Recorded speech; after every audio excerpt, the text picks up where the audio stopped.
Welcome to the Brooklyn Rail's Wednesday afternoon poetry reading series. This is our 111th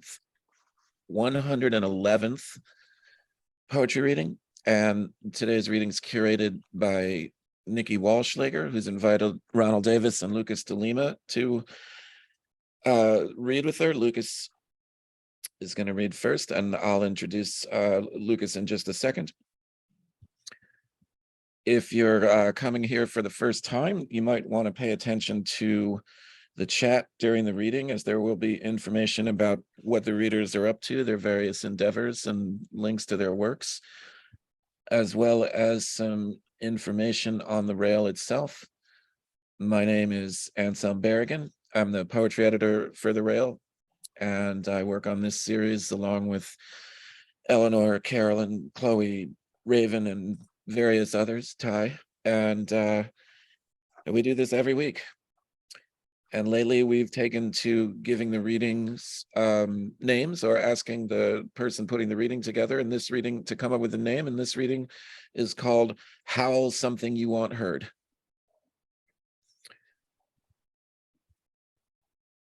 Our first reader is Lucas de Lima, Brazilian-born poet, artist, scholar, and educator.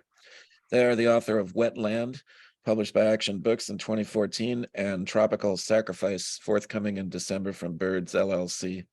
A recipient of grants and fellowships from the Charlotte W. Newcomb Foundation, the Social Sciences and Humanities Research Council of Canada, and the Canada Council for the Arts. Lucas holds a PhD from the University of Pennsylvania. They live in New York City and teach at Mount Holyoke College. Please welcome Lucas de Lima to the Rail Reading Series.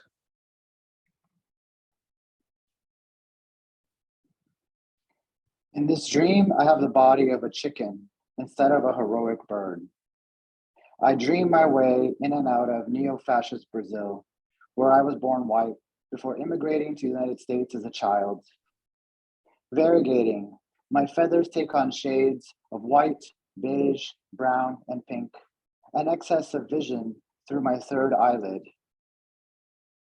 This is how I escaped the factory farm and learned to fly. I am a colonized and colonizing animal.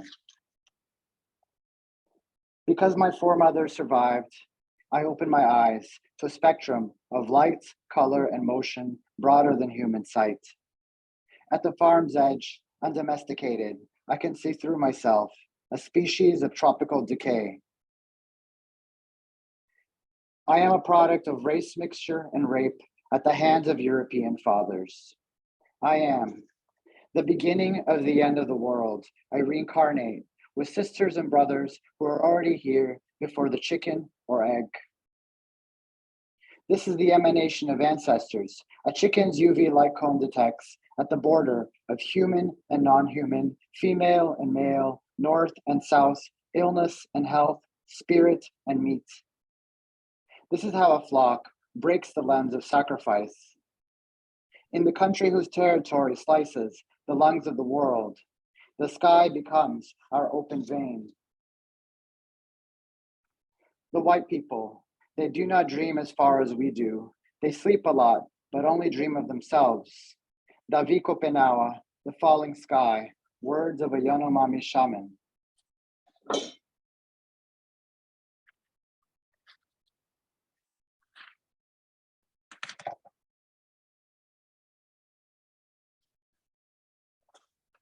Pinto, chick and slang for penis in Brazilian Portuguese.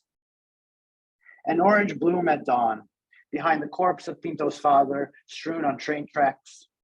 A bird caught in his hair, the gasp of body versus machine, drained fluids out of the egg Pinto glowed in. His mother's belly, his mother's head would never be the same. The moon, like an overgrown infant, crushed her husband. But Pinto, you are the sky, she would say, after dropping Pinto on the floor, dragging and bruising the yellow soul who made her husband kill himself. Pinto is my lover. I tell my friends about the beak he simulates with his hand when he contacts the dearly departed. I haven't given up flying with Pinto. despite my fear of an invisible population in our room. Bodies glimmer in Pinto's cornea, black or white, with or against us. I make a beak when I slide my hand inside Pinto's anus. His muscles emit rays, pulsating around my fingers, extracting from my wrist another burned body to pry open the great wormhole in our room. Who told me to love an eggshell? Who made me release the crows? On a pillowy night, who handed me scissors so I would spill the stuffing? Feathers the color of oil, they taste like dollars on my tongue. It is dollars Pinto wants, or says he wants, though he considers himself a spiritual guide. His mother, black and native, bled down to him a sky aflame with genocide. It rained toucans whose feathers were already ashen. There was not a child who did not collect a big beak to open and close at will, sucking the shimmer back into feathers that no longer exist, but could be imagined on a national holiday like an extinct tribe. On the days when I don't drain myself, but shed the blood of the earth all over my race, it is not difficult to soar with Pinto. Pinto says I am his gringo savior and my jaw cracks. I want to flood his face with my blood. His eye ripped out the blood of a branch in my throat, lodge, precisely where his penis should massage me, in homage to a new earth mother, swathed in pelts and pearls, observing our via negativa, sanctifying Amazons of thirst. Upon Pinto's belly, I pray for a placental crater in our room. Everything is suddenly too wet, Holy Father caked in mud. Alive in my heart as it tries to speak back to some forlorn, drippy spirit shedding foreskin. Sugarcane juice and light blue eggshell. I know better than to give up on death's ejaculations. The curtain, no longer paper.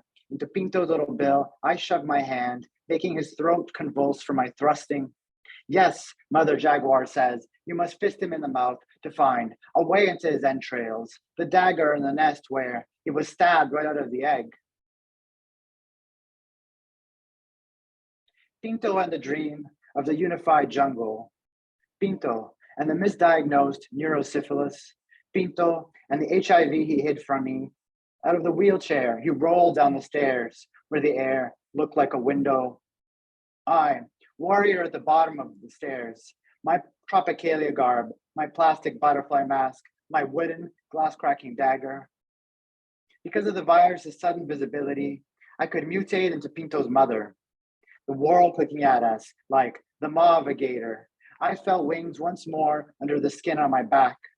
Pinto fucked me like a child. I learned to wrap myself around his veins, vines, twisting and snapping off any desiccated limbs so miscegenated chickens could grow out of his body in disfiguring protrusions.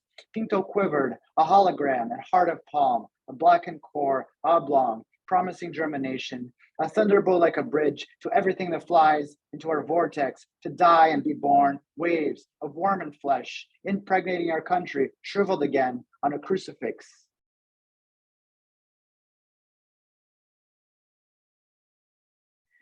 In this dream, we rip the ancestral sky.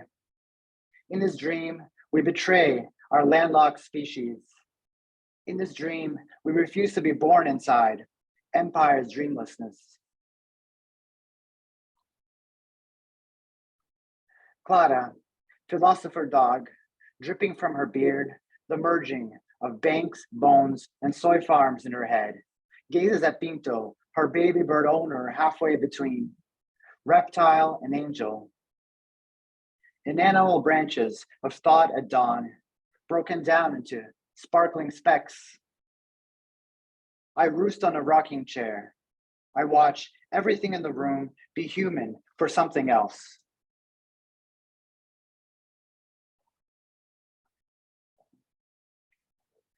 An evolution of the bird in my first book. The visionary abilities of the chicken include about 40% more retinal axons than humans, a field of vision of over 300 degrees, with each eye able to focus independently at disparate distances, upper and lower eyelids, and a nictitating membrane acting as a transparent third lid, sensitivity to ultraviolet light as well as wavelengths in red, green, blue, in contrast with human trichromatic vision. Feathers that reflect UV light as they grow. Beyond seeing more color and light and over a wider range than humans, chickens enjoy superior motion sensing ability. Outside of the eye, a chicken perceives light frequencies in the pineal gland of the brain. As these frequencies pass directly through bone and tissue, even a blind chicken will sense daylight. A chicken will feign death by sitting in a trance-like state for up to 30 minutes. This state can be induced by drawing a line in front of the bird. Although most chickens can barely fly, features such as large breast muscles and light aerated bones are centered around adaptation to flight. Chickens outnumber humans on Earth by nearly 3 to 1. A starry hand reaches into my fecal depths, where Pinto plumb for secrets. The night is a blade, and the walls want to sway, when Pinto calls me his sister. I slice off the devil between my thighs, who fancies he encompasses life, and break the window panes of Pinto's room with blows of his flimsy bird body. A new love mass engorged under São Paulo's moon, Bowie's ghost-like raw jelly. Vagabonds, spuming, burned alive with cardboard, provoke the chatter of mannequins from dustbins.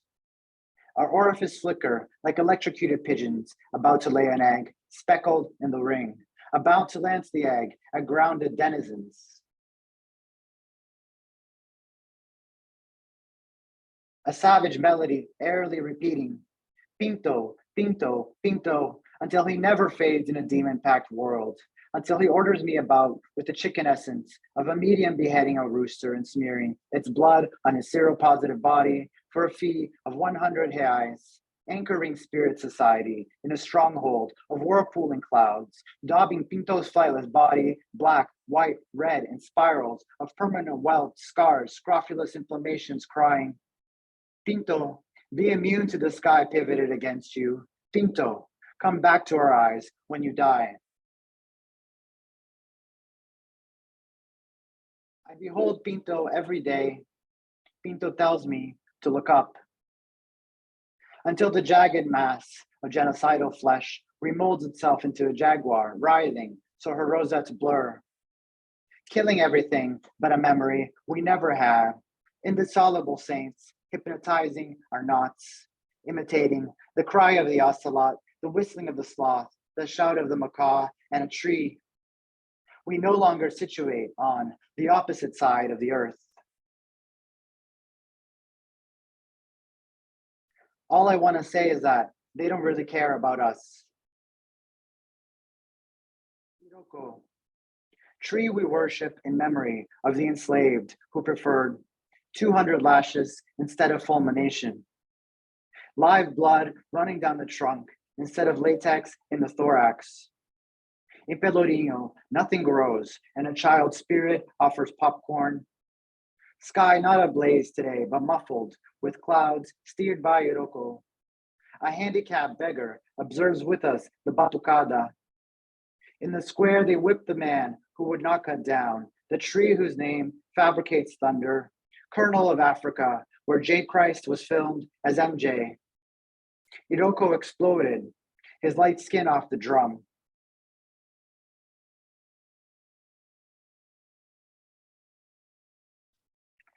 Our foremothers absorbed by empire, like crystals intact in our guts. The open pustule from which our plumes extend. So we layer our voice with another voice. So we wrap our song with another song. Our structure organized as a flower, forever peddling. In the assassin wind, the choppers of death here are not clandestine.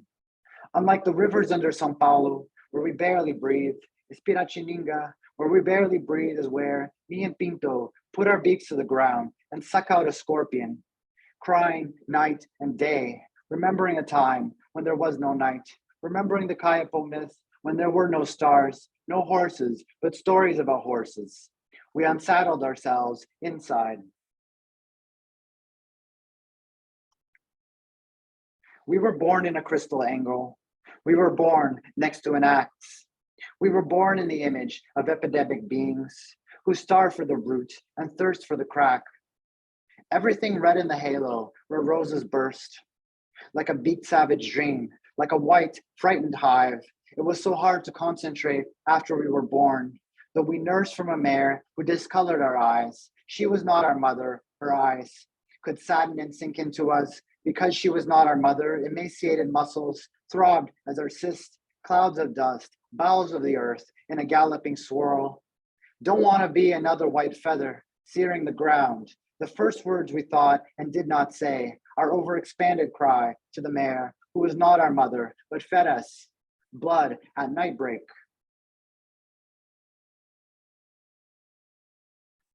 I penetrate the depths of my race, while Amazons curse. Spectral flicker as the smoke of my blood. My arms shackled by loggers who see me as the transparent, colorless wings of my friendship with Pinto. The way we love each other, though, a bird batters against the cavity, trying to break off, forced to break out of the continental cage. Eggs of devastation we laid because when Pinto took a knife from me, his gash gave birth to feathers. Now Pinto teaches me that inside time, there's more time. Now Pinto teaches me that inside me, there are more feathers. To believe him without falling into a pit of white fathers, to believe him while mothering my feathers, to believe in native mothers who gave birth to so many mongrels in the model bloodbath of Brazil.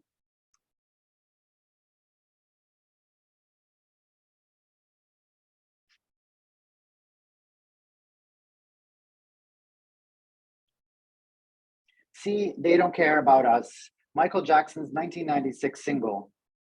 Spike Lee filmed a version of the music video in the historic neighborhood of Pelourinho, or Pillory, in Salvador, Bahia. Iroko is an Orisha spirit whose domain is a cosmic tree. Native to the west coast of Africa, the Iroko tree can live up to 500 years. In Brazil, Iroko takes the form of various fig trees, including a species ingested by the Crao people to enhance memory and psychic alertness. Eliana Rodriguez and E.A. Carlini point out that indigenous peoples and Afro-descendants alike use psychoactive plants for healing ceremonies and communication with spirits. The authors identify 25 reasons for the Crao's use of psychoactives, among them, to modify mind, to get slow, to prevent from going crazy, illnesses of the soul, for tremors, to stop snoring, to sleep longer, to have premonition dreams, to sleep more lightly, to have good dreams, to help think, to rest the head, to have an open mind, to remove sadness from the body.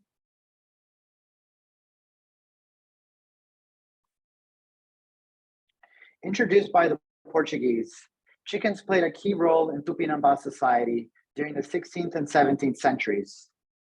According to Felipe Ferreira van der Velden, the Tupinambá classified the chicken somewhere in between a pet and a tamed wild animal. By wearing chicken feathers that had been dyed the tint of Brazil wood, Tupi men practiced a ritual in which they transformed into birds. Velden suggests that the reddening of white chicken feathers itself may have been an act of transformation. The red dye would have turned the invasive chicken into the scarlet ibis, a native species. Alongside plants and diseases, domestic animals such as chickens were powerful agents of Europe's biological diffusion. Quote, a grunting, lowing, neighing, crowing, chirping, snarling, buzzing, self-replicating, and world-altering avalanche. End quote. Alfred W. Crosby, Ecological Imperialism, the Biological Expansion of Europe, 900 through 1900.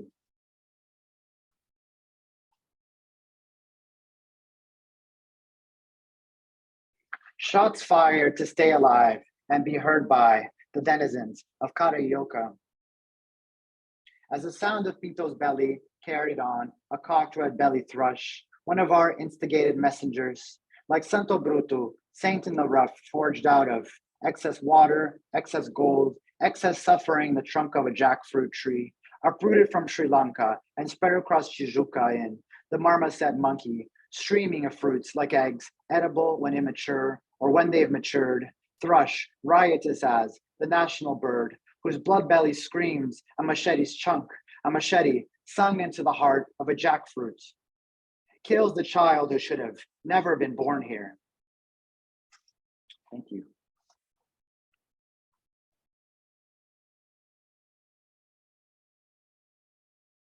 Thank you, Lucas. That was terrific.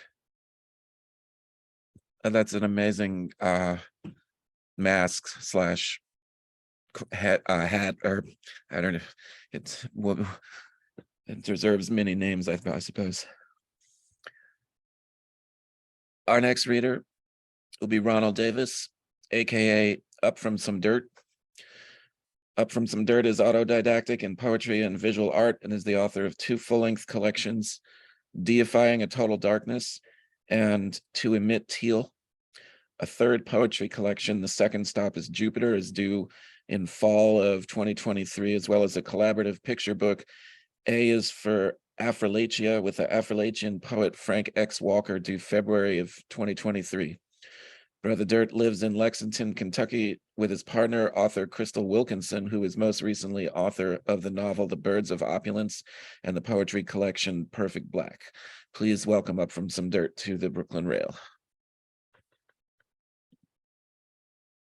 All right, I think I'm unmuted, hopefully. Thank y'all for having me. It's an honor. I'm hoping they start right as this began. My neighbor across the street has an industrial leaf blower cleaning his yard. I don't know if y'all can hear it. It's not as loud as it was a few minutes ago. I think he's about done, so hopefully that's not going to cause too much of a problem. The first poem I'm going to read is from Deifying a Total Darkness, and thank you for saying deifying. Everyone normally says defying. I'm like, no, I'm not defying anything.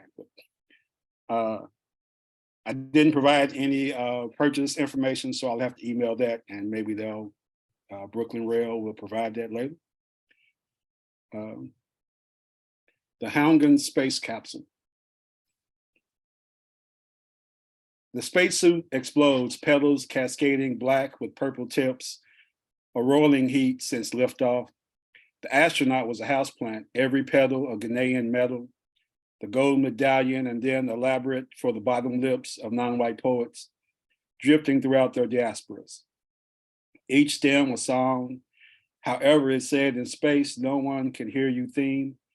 The metaphor denied metaphrase, unless of course they now you, not unless of course they hear you. Once they hear you, they have you, gifting you their vainglory for a light speeds. Stardust collapses into your standard chorus. The soft pale torso of James T. Kirk and his angled jaw in opposing orbits around mournfully distant suns, and the observatory lonely warps away, the black astronaut left straining at stars, left to decipher oxygen levels, the uncharted ode, soft allegories useless for wonder or habitation, this oversampled earth unfit to map, explore, habitat, populate. So we terraform home planets made alien. Here, the earth giant lays his gentle head. The goal, to be more than a translator of mud. For you, not for you, this phantasm as poem. The poem as permutation. My head under the guillotine of too many syllables until decapitation. My disquisition without restraint or quarantine. The goal to be immortal until I'm good and dead. The golden made pure until obsidian. The enshrinement of tongue until all song is emancipated. Please stop with your praise for inertia. I will no longer enshrine paralysis with you. My lips are not lazy, I'm just disinclined movement by your sermon. The sleek automaton of your stanzas, worshiping the occitan. What a fool you taught of me, gilding cherished marble with spit and spirit that withers preferred light from precious night, exchanging birthright and dowry for academic exposition. My vernaculars annotated, my footprint turned a footnote, the asterisk American. My goal to not be you, my goal is to live forever beyond, for eons and atoms and anatomy to age out. For even in night, I cast a shadow, your entire body would have to dilate to see.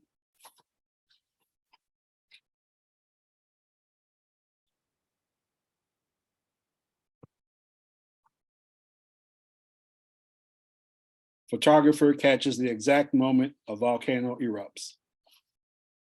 For Freddie Gray in the city of Baltimore. It begins with tectonics and anticlines and continental drift. A seismic shift when the contents are heated. The mantle hopes for diaparism where passions bulge and decompress. Gradual but volatile. With slates of skin, our plates pass and rub us raw. We consider it a terrestrial antagonism, reducing 4 or so centuries of push and pull to a single day.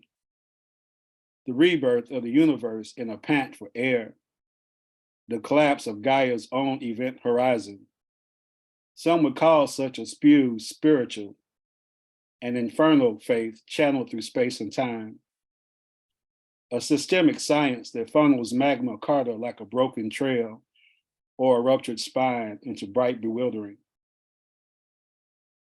A temporal sweat, the core of us coming to a head until the opposition gives and all erupts. The flaring of the supernal. Yes, we are taught to condemn the molten, to call it names and misappropriate its character.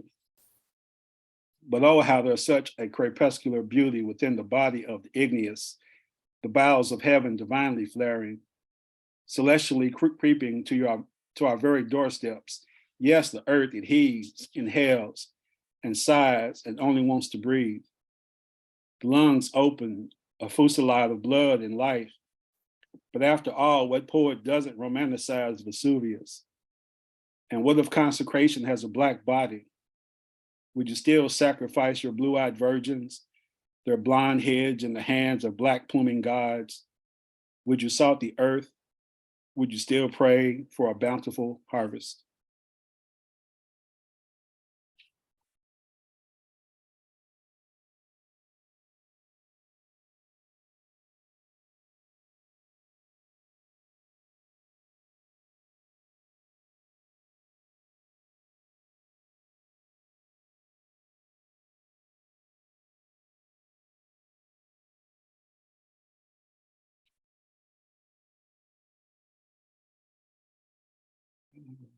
Excuse the law. I'm adding the poem I wasn't going to read initially from this collection. But the poet has to find it. So maybe I lied and just have to move on.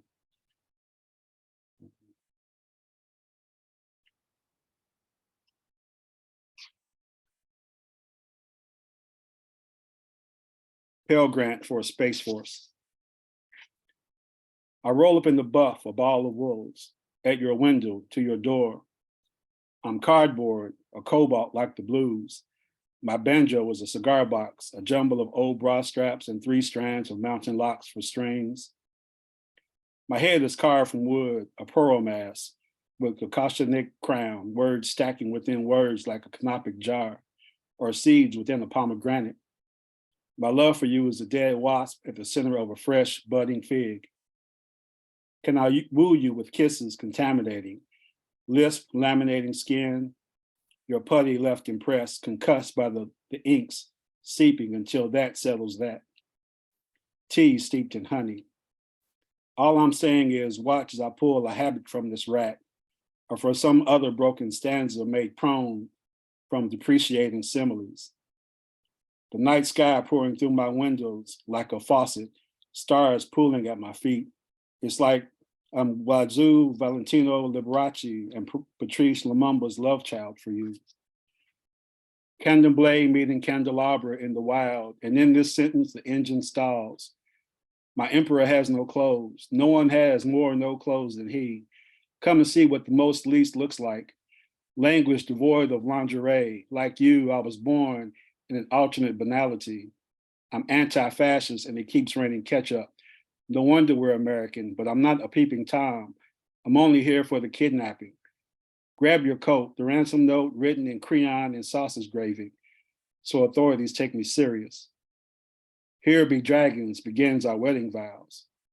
This cocooning dawn, soft and coy in my calloused hands, embracing hips.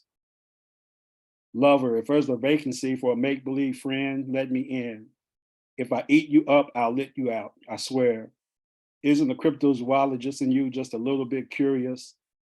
And should all else fail, then trade with Jack. My magic beans for that tawny cow. Skin the cat, collect the bounty, return to sender, and don't look back. I'll always be waiting. The moth drawn to contagion, the giant slayer with a golden goose grin. Your driver of the stretch limo stagecoach with the sweet low haberdashing trash talk. Burn the bridge or download my app. I'm always combusting. The lycanthrope with the Listerine smile. Beneath this tangerine's rind, near its core, my whole heart holding hope, bleeding your name. My heart a ruby, a hole in rubble.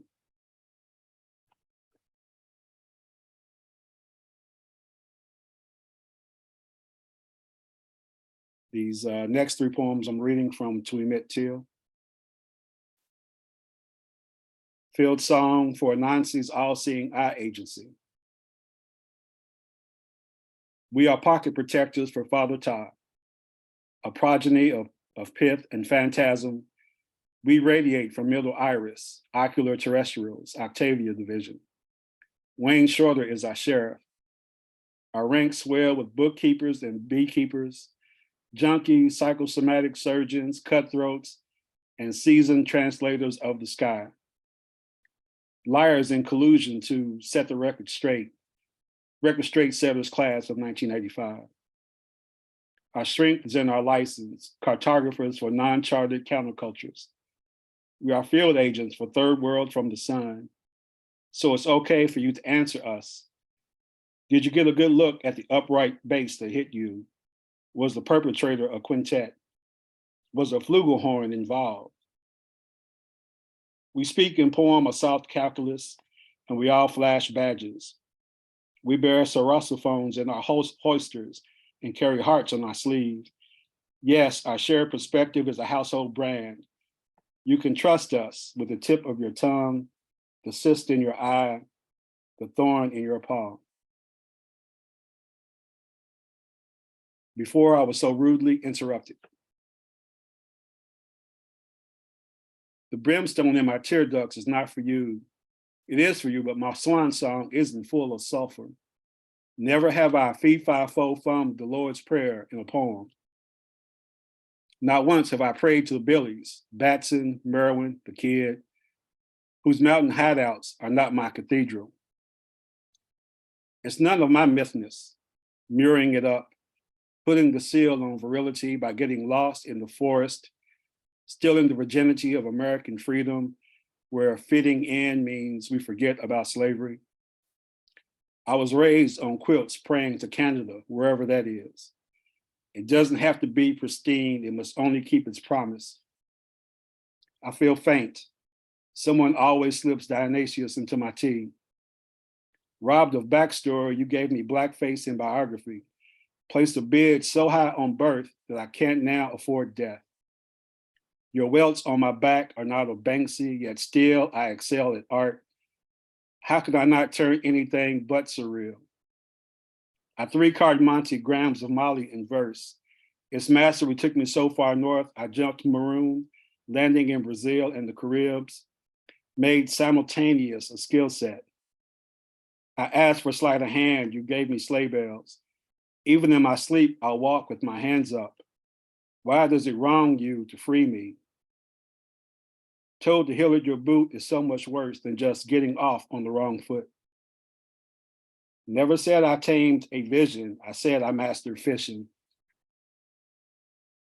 When I break of dawn, you ask for warts. I give you warts. You say, no, no, you're black warts. My black warts or my black warts? I hand you a black orange, the black calcium of my kiss. It's absurd, but in a white way, so you laugh. The black vitamin of my keyboard. I show you Jesus. Ha ha, you mean black Jesus? I said what I said. Is this a black poem? My avocado is as green as my poems are beautiful. We don't know how to process this, yet fitting icebergs into rejection letters is natural. Hymn to the Black Titanic. Every day a maiden voyage, 99,000 days of sinking, the jettison of so much cargo, thank God for insurance. What loss, the sick sacrificially sinking, their suicides of grave misfortune, the desecration to the ledgers, what treasures abandoned to the coffers of the Atlantic? Or should that be the Black Atlantic, the Black motherfucking Atlantic? Let us shed our songs. Let us wed our tears.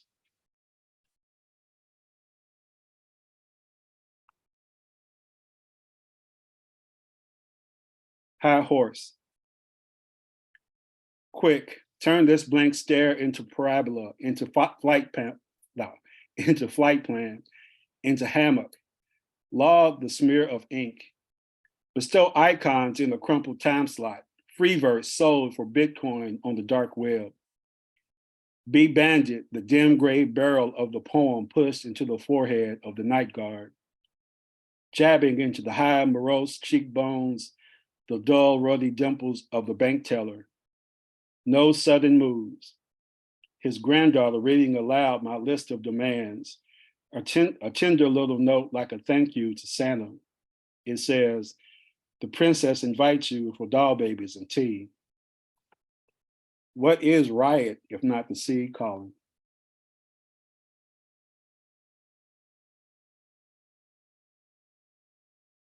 And these next poems are from my upcoming book. Hopefully it'll be out in fall of 2023. The second stop is Jupiter. And this first poem is The Hero with an African Face. Chapter 1, in the basin of his helmet, the Black astronaut skull grows a garden. As a child, I slayed the dragon. I dashed through all the flames to kill the witch, ending a curse, freeing the village. As a child, I saved every damsel. Dairy maids are royal, was gifted keepsakes by their kings, every possession kindly offered. Their coins, their crowns, their daughters pledged their hands to me, their champion knight, and in every narrative I deeply knelt. I ousted aliens as a child, riding comets bareback through cosmic alleys, the only astronaut who could, until dangers were thwarted, and for such theatrics, the earth thickened with ticker tape beneath my feet, making moonscapes of Main Street. And at command to my side flooded a throng of starlets, gifting keys to the city. We cruised Broadway in glass carriages and ragtop caddies, from downtown to the park, past cheering throngs in their cameras. Reporters ran through their mares, raising inquisitive hands as I recounted each deed. The sun soft and slipshod above my shoulders. Venusians thought weeds of us, but we resist annihilation. What fine regalia are inalienable Black joy. But in real life, I was a small, tender child, a sweet Black child with gerrymandered precocity. Not free to be the exemplar, just another Black agitator. My soul molded into shape by commodifying media and its monopolizing imagination. I was told my kind had the most of it, this soul, that I should face it, that I should take this once in a lifetime adulation and nurture it on gridirons and hardwoods, sponsored by Wilson and Adidas. But in real life, the Black soul is just a construct of white guilt. For I was born not a soul, but a living body. Chapter 2, my dark heart is centripetal, not centripetal. Melanin in abundance or its lack, weaponized into political meaning. This pollution of some so-called empowerment as foundation for my existence, this plantation for Black activism, where noncompliance is grown for white academy and its capitalism, where the theater of diversion is sold as the progressive stance, whiteness with its tactical paternalism, the idol worshiping of idle hands, branded as patriotism for all Black people, the arbalest made of empathy and a periodic table of Black mythical seamen and the mystical Black hymen, just seasoning and athleticism and crooning, all conflated as Black natural spirit. Chapter 3. In 2021, a launch probe circles the sun to measure its breath, to touch its hem. But what we thrum isn't drum roll for the spiritual. It's only us, fed up and sad as fuck at what you've done or didn't. My salt lick of language as kryptonite, the round ass of my history defying assumptions of gravity. My lungs at maximum capacity of sadness isn't the echelon of soul. It's just the edification of oppression, an unasked for forgiveness that stifles humanity. But I never yearned to hunger you, never hankered, yielding to the taut, pale automaton of austere mythology. You see, I've come to euthanize the Hydra. I never had the desire to tame or pet name it, because here, behind every grain of gold, there'll be monsters. Chapter 4. For much of its orbit, Pluto is closer to our sun than Neptune. Like every good child, they're only here to kill the dragons. But will they perceive any old soul to sing that song? I, the beautiful bard, not your soul singing chattel, I will not let you harden my heart as pardon for your guilt. Black skin is no physical disfigurement, nor is it the iconographic emblem for painful endurances. Not like your renditions of me in my clean Black hoodie, beneath which I am always the hero, have always been. And this last poem, I'm just going to read the second poem from the collection is Abstract Africana. Dark poems wobble on axis, wander into next orbit. New worlds purge eclipse, preparing for launch, ready to make empire of horizon. All systems aglow. Igun, we have liftoff. But what is a maiden voyage to a stolen people? Last night, I tore off my head and from its sable pelt poured 1,000 poems. A beautiful discolored dialogue with its pages singed. My forehead ripped from its hinges. My inner voices spinning in outer space like a million cosmic lampposts, signaling Elegba's ancient analog.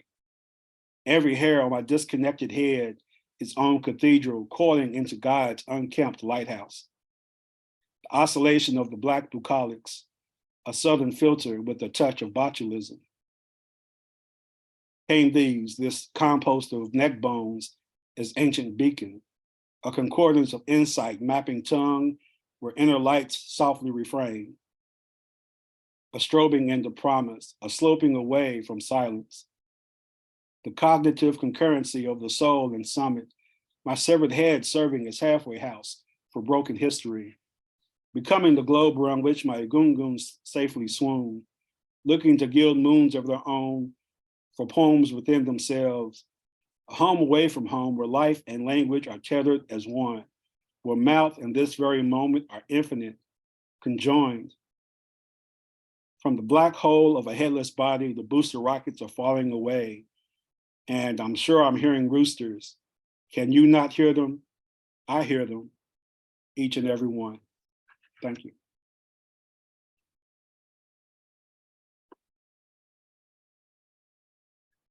Thank you so much. And we have links to the books to Emit, Teal, and Deifying a Total Darkness in the chat for people to check out.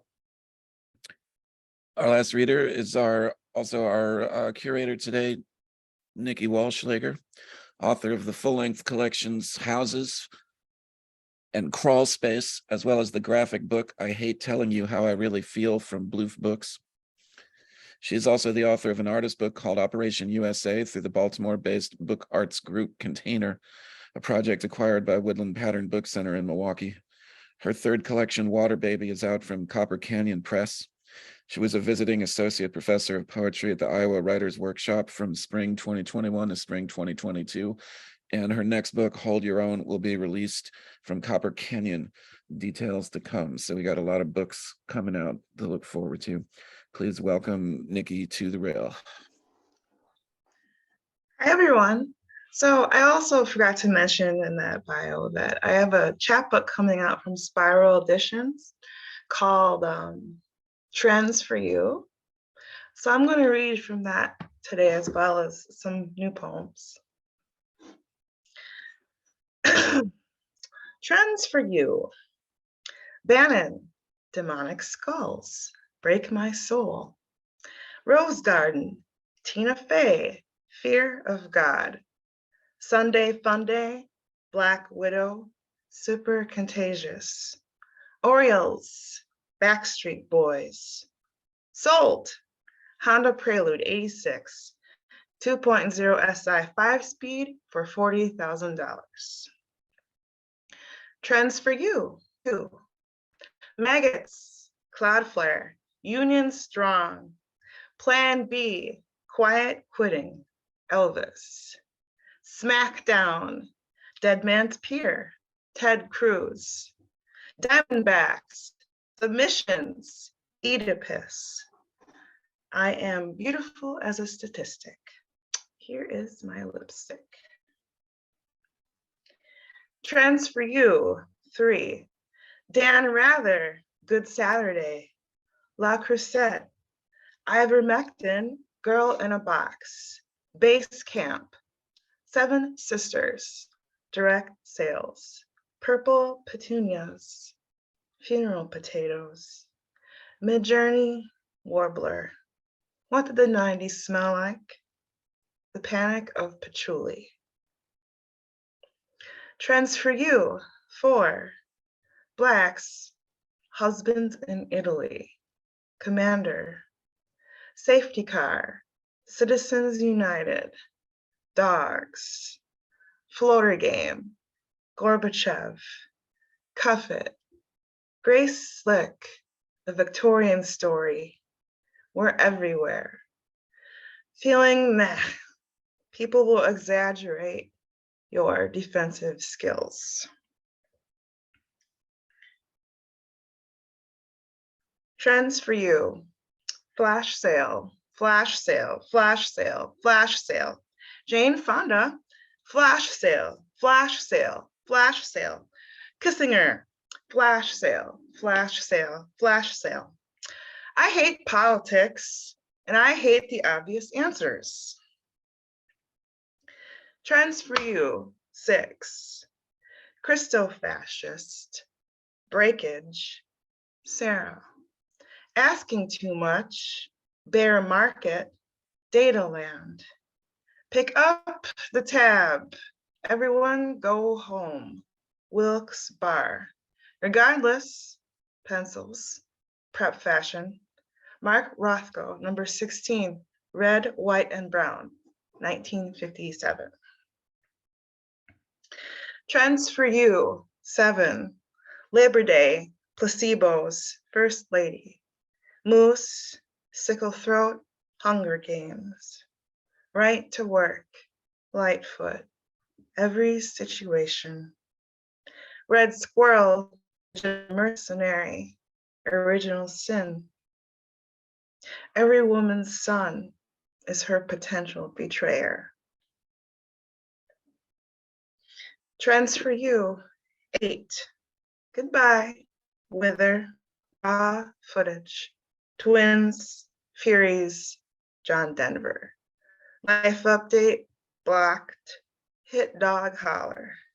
The critics, the courts, put them away. Dinner tonight, sweet potato, chicken, corn. Trends for You, 9. Wonders await. Spartacus, Slow Cooker. Daily Plans, Dysentery, fall apart tender, kindling super windy tunnels, deeply honored Alcatraz, almost gone. Actual rankings are pointless and do not reflect how it should be. Trends for you, 10. Ideation, rose, big check. Weapons, Birkin, Lysistrata. The fuck? Anon, hands up, hands up, hands up, heads up. Immerse yourself in 360 degrees of artificial justice. Okay, we're gonna change gears from that. I'm gonna read some longer poems that are forthcoming in my book.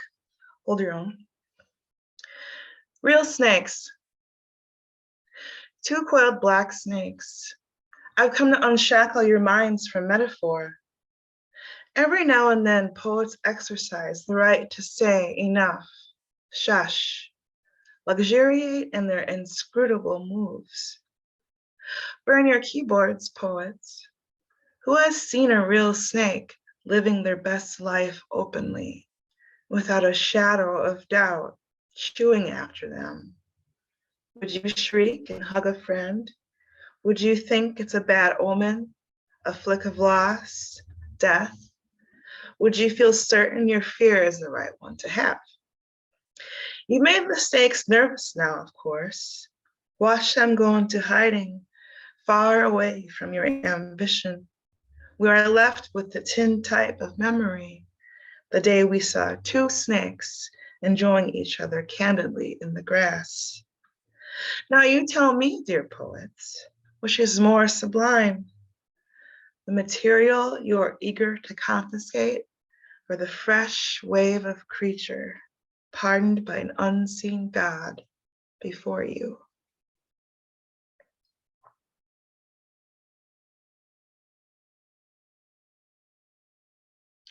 This is a grace period.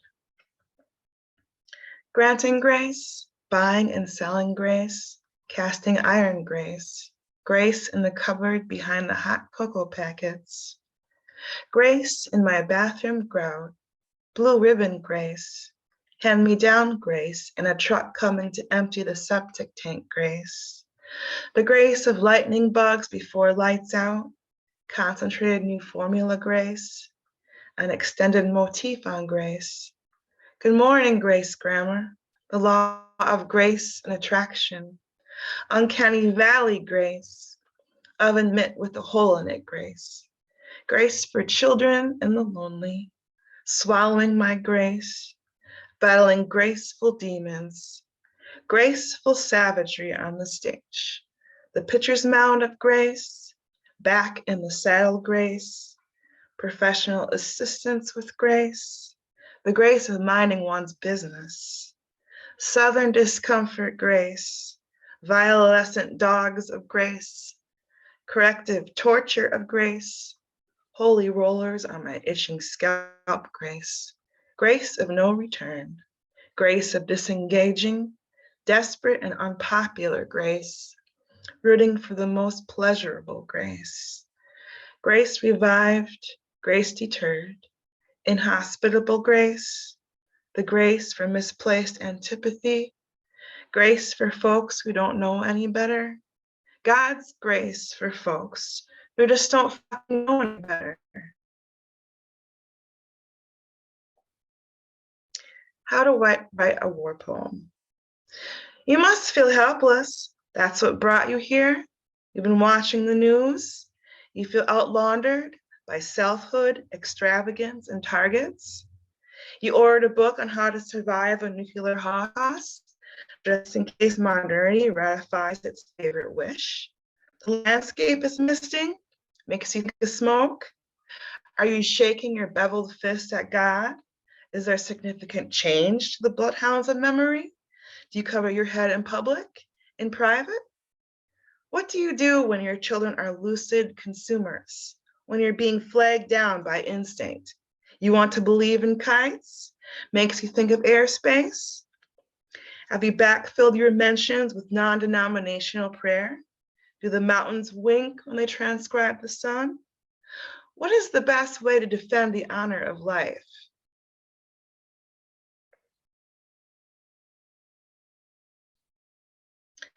Sorry for what? Sorry for what, dear stranger, as you count exact change for the books you want, science fiction and homesteading. Sorry for what, dear stranger, as you anticipate, I anticipate, meeting in the germ, tumbling apart. Sorry for what, dear stranger, the edge creeps up, and yes, seamless stranger, we're both strange to one another and cannot anticipate each other's thoughts. I could apologize all day long for not saying what I really mean. Maybe you can hear it somewhere. Someday it won't be so strange to be quiet, knowing what we both mean. Read me wrong or read me right. Perception at the edge of isolation.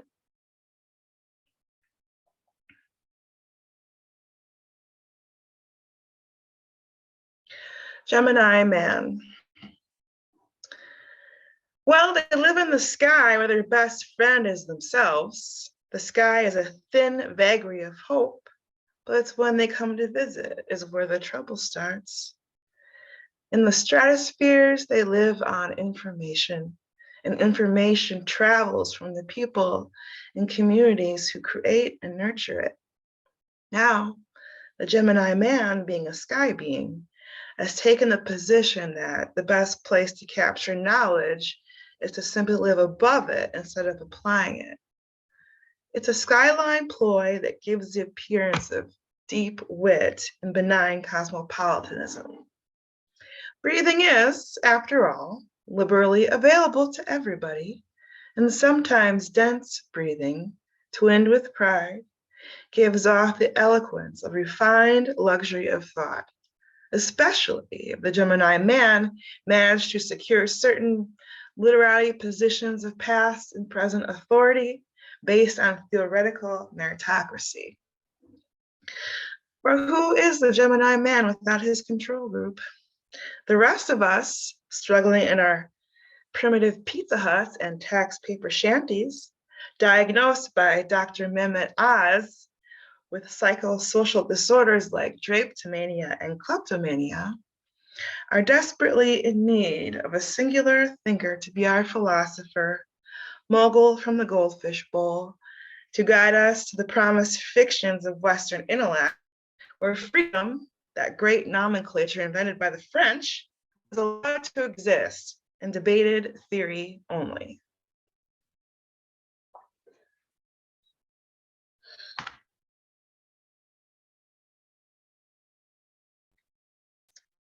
Let's see. Cows in the Evening. This is a companion poem to Cows in the Morning, which is in Water Baby. Cows in the Evening. She's unsatisfied. The wild night shift brings out coyotes. I know a blues song when I recognize it. Prize of conviction, a bovine torment. I hear heartbreak, a history of family, social bonds tied up by the farmers. There's lots to eat. That's not enough. In an open valley of slippery woods. No words, just tone, easy to distinguish. She's been places in her small world.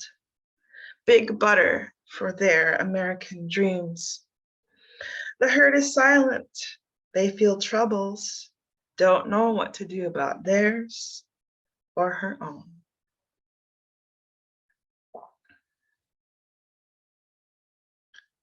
I got one last one.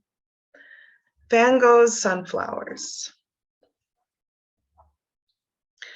Umbrella, steering wheel cover, pillowcase, ramekins, sweatband, crossbody, matchbook, journal, scarf, palazzo pants, flatware, tarot, sleeping bag, window treatment, rain poncho, area rug, bucket hat, placemat, chocolate bar, hosiery, guitar case, cloche, bikini, USB cord, blanket, magnet, kimono, apron, chest binder, kerchief, espadrilles, leash, muzzle, balaclava. Thank you. Thanks for having me to curate this reading, and thank you, Lucas and Ronald and Anselm and everyone, and Carolyn, and am I forgetting anybody? Looking at the screen here. Eleanor, yes. Yeah, thanks for everybody at the Brooklyn Rail. This was a lot of fun. Thank you, Nikki. Thanks so much for bringing us all together. And thank you, Lucas and Ronald. And looking forward to the new books. Why don't we throw the mics open for a second to say hello and goodbye, and we'll take this amazing language off into the day.